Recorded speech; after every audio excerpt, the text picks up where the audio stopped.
It is February 2007. In The Hague, inside a United Nations tribunal, the world is once again forced to revisit the horrors of the Bosnian War. The court is investigating crimes committed during the nearly 4-year siege of Sarajevo, a siege that turned a modern European capital into a battlefield. Among the witnesses that day is John Jordan, a former U.S. Marine and volunteer firefighter. He spent long periods in Sarajevo during the conflict, and his testimony captures the brutality of life under siege. Grenade fire, starvation, civilians gunned down in the streets. Jordan himself was shot in the chest. But what makes his account extraordinary is not just the violence everyone already knew about.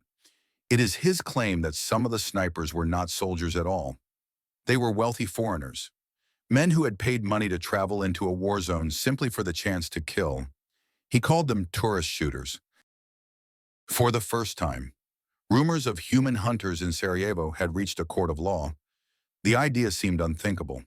Yet in the years to come, journalists would return to Jordan's story, uncovering testimonies that suggested the impossible might, in fact, be true.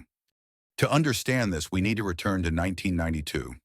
Yugoslavia was collapsing as the republics broke away. Bosnia declared independence, but the country was deeply diverse. Muslim Bosniaks, Catholic Croats, and Orthodox Serbs lived side by side. For decades, Sarajevo had been called the Jerusalem of Europe. That peace shattered in April. Supported by Belgrade and the Yugoslav People's Army, Bosnian Serb forces surrounded Sarajevo with 13,000 soldiers. The siege began. For Mirsad Sidjeric, then a 22-year-old history student, life changed in an instant. You felt trapped in a cage, he would recall. Every step outside, fetching water, searching for food, meant risking death from a sniper's bullet. Over the next 1,425 days, Sarajevo became the longest besieged capital in modern history. On average, 300 shells fell on the city every single day. Schools, hospitals, and homes crumbled. Hunger set in so severely that the United Nations launched the largest humanitarian airlift since Berlin, with over 12,000 flights bringing food into the city. But beyond the hunger and shelling, there was a deeper terror. Snipers, more than 300 of them positioned across the hills and rooftops. They picked off civilians at random, children on their way to school, mothers crossing a street, old men waiting in bread lines. Signs reading "Beware Sniper" stood across the city. The main boulevard became known as Sniper Alley. For Mirsad, whose building stood right next to it, the war was inescapable. Nowhere was safe, he said. Even from your own window, you watch people being killed.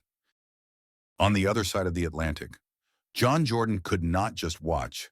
A volunteer firefighter, he founded an organization called Global Operation Fire Rescue Services. In November 1992, he and his colleagues arrived in Sarajevo with equipment, clothing, and helmets. The first real aid the city's fire department had received since the siege began. Jordan fought fires while bullets cut through the air. He pulled children from rubble. He was threatened directly by Serb forces, but refused to leave. "The thing is to equip the men who are taking the casualties," he said later, "no matter what the people in the hills try to do to us." Naive, perhaps, but he stayed, returning for months at a time over the course of 3 years. By mid-1993, the violence escalated beyond measure. On a single July day, nearly 4,000 shells pounded the city. In July 1995, Serb forces committed genocide in the town of Srebrenica, slaughtering 8,000 Muslim men and boys. The war's turning point came in August 1995, when NATO airstrikes targeted Bosnian Serb positions. By December, a peace deal was signed.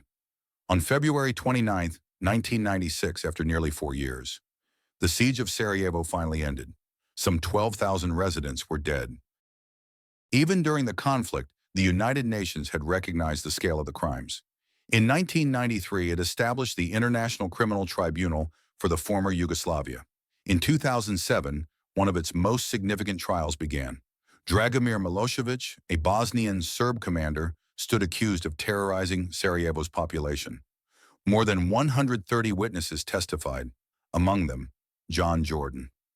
For 2 days, he recounted what he had seen: burned neighborhoods, terrified civilians, children shot in front of their parents.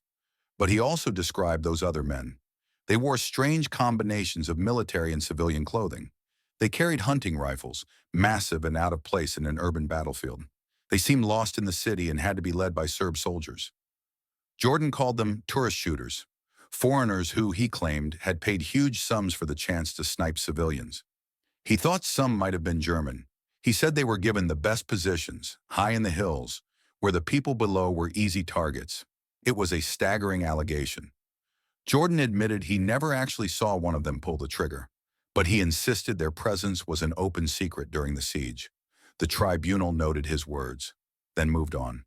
Milosevic was sentenced to 29 years in prison. Jordan returned home. The rumor of human hunters faded back into whispers. For years, the story lingered on the margins. Survivors recalled it, journalists mentioned it, but no concrete evidence emerged. Many dismissed it as hearsay, until 2022. That year, Al Jazeera Balkans released a documentary titled Sarajevo Safari. After 4 years of investigation, the filmmakers presented testimonies that reignited the rumor. One witness, a Slovenian who had worked in intelligence, appeared on screen with his face hidden. He described being taken by Serb snipers to vantage points around the city.